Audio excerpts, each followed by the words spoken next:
Quatrième chapitre fraction. Commençons par revoir les simplifications des fractions.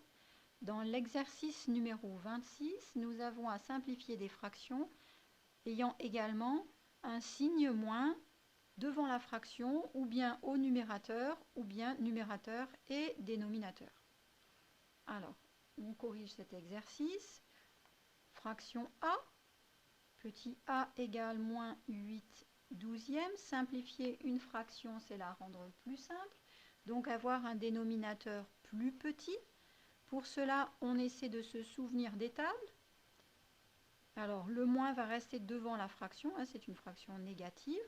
12 dans les tables, ben, c'est 3 fois 4. 8, c'est 2 fois 4. On voit que l'on a multiplié 2 par 4, puis que l'on a divisé par 4. C'est comme si on n'avait rien fait. Donc, A égale moins 2 tiers. Et voilà la fraction simplifiée. Pour le B, moins 15 sur, moins 25 sur 15. On s'occupe du signe de la fraction. Un nombre négatif divisé par un nombre positif va me donner un résultat négatif. Je mets le moins devant le trait de fraction. 25, c'est dans les tables 5 fois 5. 15, c'est 3 fois 5.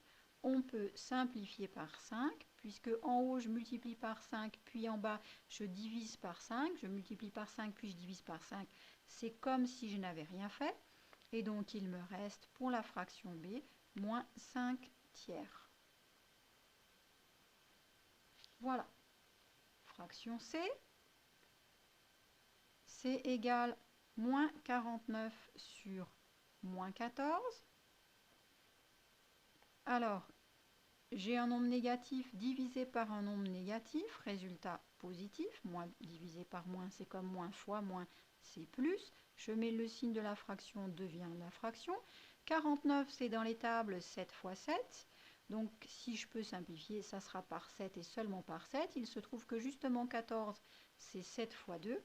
Eh bien, je peux simplifier par 7. C'est égal 7 demi. C'est une fraction positive. Je n'ai pas besoin de remettre le symbole plus devant. Je continue. Petit d. Petit d, alors un petit peu plus compliqué. D égale 24 fois 15 sur 10 fois 36. Alors, surtout ne pas effectuer la multiplication, parce que si j'effectue cette multiplication, alors voilà, j'y vais, 24 fois 15, ça me donne 360. Et il est difficile de simplifier, sauf que là, l'exemple est mal choisi.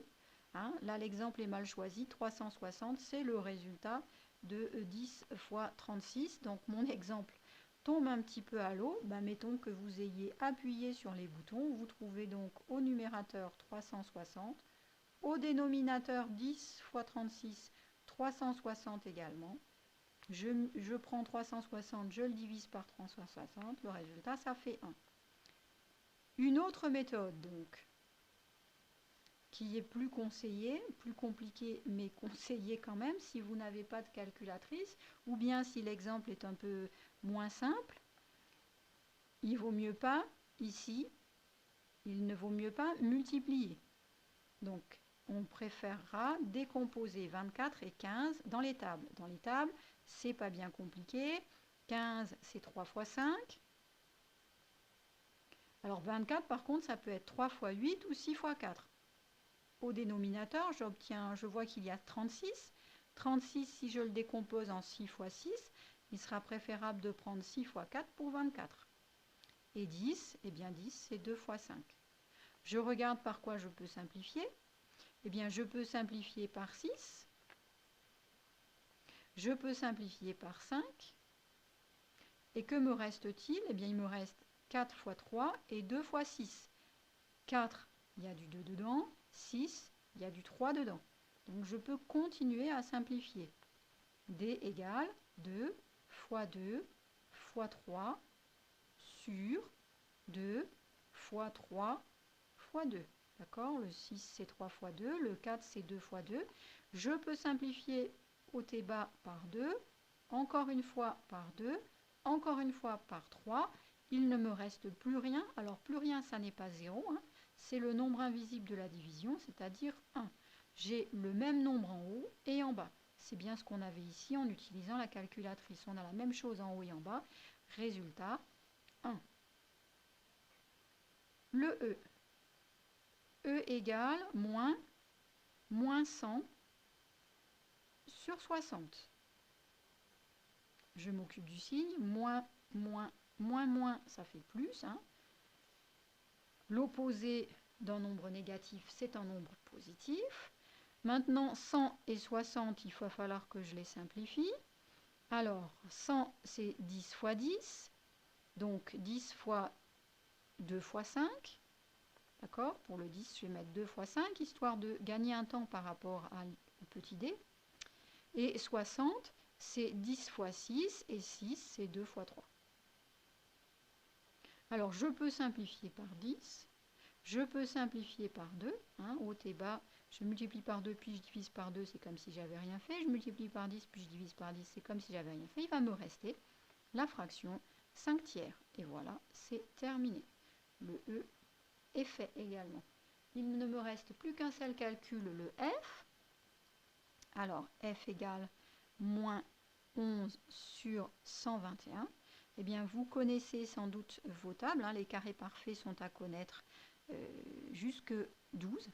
Eh bien, 121, c'est le carré de 11. Donc, on a moins 11 sur 11 fois 11.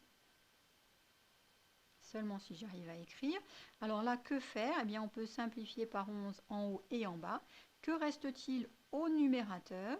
Eh bien, il reste 1, c'est-à-dire le nombre invisible de la multiplication. Hein. Si je multiplie par 1, ça ne change rien. Si je multiplie par 0, ben, ça change tout. J'avais quelque chose et tout d'un coup, j'ai 0. Ça se voit du premier coup d'œil. Donc, c'est bien 1, le nombre invisible, et certainement pas 0.